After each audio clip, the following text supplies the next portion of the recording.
mohon doanya dari seluruh masyarakat Indonesia agar kami dapat senantiasa sebagai penjaga kedaulatan udara negara Republik Indonesia sesuai dengan tugasnya sebagai Kota Maops. Kita melaksanakan operasi pertahanan udara dan operasi-operasi udara lainnya sesuai dengan perintah Panglima TNI, dan juga sebagai Kotama Pembinaan atau Kotama BIN Koop Udara Nasional senantiasa membina dan menyiapkan kesiapsiagaan dalam melaksanakan operasi udara. Tentunya di tahun ketiga ini kami Koop Udara Nasional beserta jajaran di sini lengkap. Ada Panglima Koop Udara 1, Panglima Koop Udara 2, dan Koop Udara 3. Mohon doanya dari seluruh masyarakat Indonesia agar kami dapat senantiasa menjaga kedaulatan wilayah udara. Dan ke depan akan banyak alutsista. Bapak Presiden Republik Indonesia akan membelikan beberapa alutsista yang canggih, mulai dari kedatangan radar yang akan datang di akhir tahun ini bertahap sampai dengan 25 radar baru. Tentunya hal ini untuk menutup gap filler atau blind spot area. Kita ketahui masih banyak bolong-bolong di wilayah udara kita. Dengan datangnya 25 radar nanti ini akan menutup semua wilayah kita sehingga mata dan telinga kita akan siaga senantiasa. Dan tentunya hal ini perlu penyiapan sumber daya manusia. Hal ini selaras dengan apa yang diamanatkan oleh Kepala Staf Angkatan Udara. Kita harus menyiapkan sumber daya manusia yang profesionalis. Kemudian juga di tahun depan insya Allah akan datang pesawat-pesawat baru seperti pesawat angkut besar A400, kemudian juga pesawat tempur Rafale akan datang. Juga kita akan menambah pertahanan udara, yaitu misil dengan jarak sedang.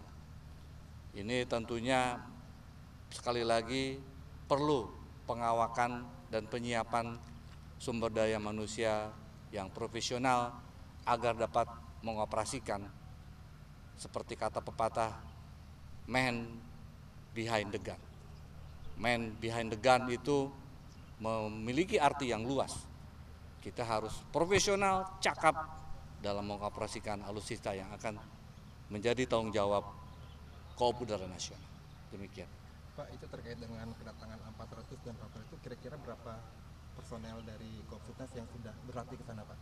Iya Mas, jadi mulai tahun ini itu sudah akan dikirimkan para penerbang yang akan belajar ke Prancis untuk mengoperasikan pesawat Rafale. Kemudian juga kita kirimkan personel radar ke Thales, ke Prancis. Ini secara bertahap, tentunya ada beberapa batch ataupun angkatan. Untuk yang pertama ini yang dikirimkan itu yang berkualifikasi instruktur atau calon komandan skadron, karena nantinya penempatannya akan di Lanut Pekanbaru atau Lanut Rusmin Nuryadin, dan secara bertahap kita akan menyiapkan Lanut Supadio di Pontianak. Harapannya ini secara bertahap personil akan kita kirim, dan juga jauh-jauh hari sebelumnya kita sudah bekali dengan bahasa. Kita sudah kursuskan, kita punya kursus intensif bahasa asing, dan juga ada beberapa lecture tentang teknologi maupun sistem pesawat dan radar yang baru. Demikian. Pak, tadi soal radar bisa dijelaskan nggak sih Pak, itu dari mana dan apa aja keunggulannya? Jadi radar yang akan kita terima itu adalah radar GCI. Jadi dia ground control intercept, jadi radar militer yang bisa mengintercept manakala ada ancaman atau black flight yang masuk, itu akan mengarahkan fighter katakanlah pesawat Sukhoi atau F-16 kepada sasaran untuk diidentifikasi.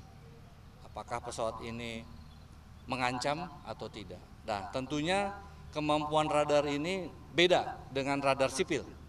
Karena kita mempunyai secondary dan primary. Primary itu tujuannya apabila pesawat asing atau black flag itu mematikan transponder, itu tetap akan kita bisa deteksi. Jadi itu keunggulannya radar militer. Dan ini tentunya perlu keahlian dari kontrol di bawah untuk mengarahkan. Makanya kita setiap tahun rutin berlatih di Iswayudi di Madiun. Di sana lengkap, ya, ada punya radar, ada GCI, ada HMI pod dan lain sebagainya. Ini adalah ajang latihan antara pesawat tempur, fighter dengan controller. Karena harus sinergi, harus chemistry antara yang mengarahkan dengan yang diarahkan. Itu buatan Perancis juga, Pak? Perancis, buatan Perancis yang akan kita terima. Pak, di tahun ketiga koopsitas ini kan ada beberapa tantangan Pak, termasuk penguatan ruang udara IKN dan penambahan ruang udara di Natuna yang FIR Jakarta. Itu apakah teknologi-teknologi itu untuk menanggulangi atau menghadapi tantangan tersebut, Pak? Betul, Mas. Jadi ada beberapa radar yang existing yang diganti karena usia. Jadi untuk supaya jarak jangkau deteksinya masih jauh, sekitar di 400 kilo ke atas, itu kita ganti dengan radar yang baru ini. Dan juga untuk pengamanan di ALKI sekarang lebih tertib karena antara kita dengan Singapura itu ada program SIMEK. Jadi kita mengirimkan personil TNI Angkatan Udara, Dinas Perhubungan dan Airnav selama setahun di Singapura itu sebagai penghubung atau LO. Manakala ada misalnya pesawat yang kita identifikasi tidak berizin, kemudian kita minta Singapura untuk menindaklanjuti supaya tidak airborne dulu dan lain sebagainya. Ini sekarang jauh lebih menurun pelanggaran di wilayah ALKI 1. Demikian. Ini Pak, terkait dengan radar tadi, apakah itu nanti 25 radar itu datangnya pada 2025 atau secara bertahap? Bertahap, Mas. Bertahap. Jadi akan datang 2 dulu.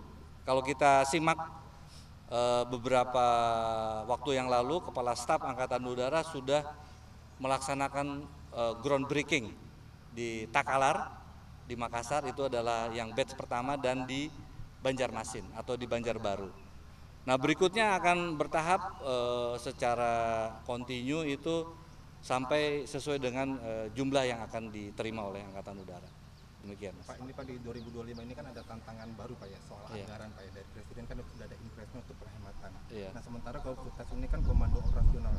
Kan saya merasa tidak mungkin Pak ya ada pengurangan patroli atau jam terbang. Kira-kira Koopsitas ini gimana Pak soal apa yang kira-kira akan dihemat dari operasional dari Koopsitas Pak terkait dengan penghematan Pak? Baik, Koop Udara Nasional tentunya loyal dengan kebijakan dari pimpinan, dan kita alhamdulillah sampai dengan saat ini tidak terganggu dengan adanya kebijakan tersebut, karena kita berfokus kepada pelaksanaan operasi pengamatan sepanjang tahun dan juga pertahanan udara. Dan juga alhamdulillah dengan adanya kegiatan 5 Oktober yang lalu, itu jumlah pesawat kita kesiapannya itu fantastis, bisa menaik sampai 115% dari sasaran. Nah, ini tentunya ada kelebihan 115% ini menjadi tabungan kita untuk tetap mempertahankan kesiapan pesawat udara untuk melaksanakan operasi-operasi yang menjadi tanggung jawab Koop Udara Nasional.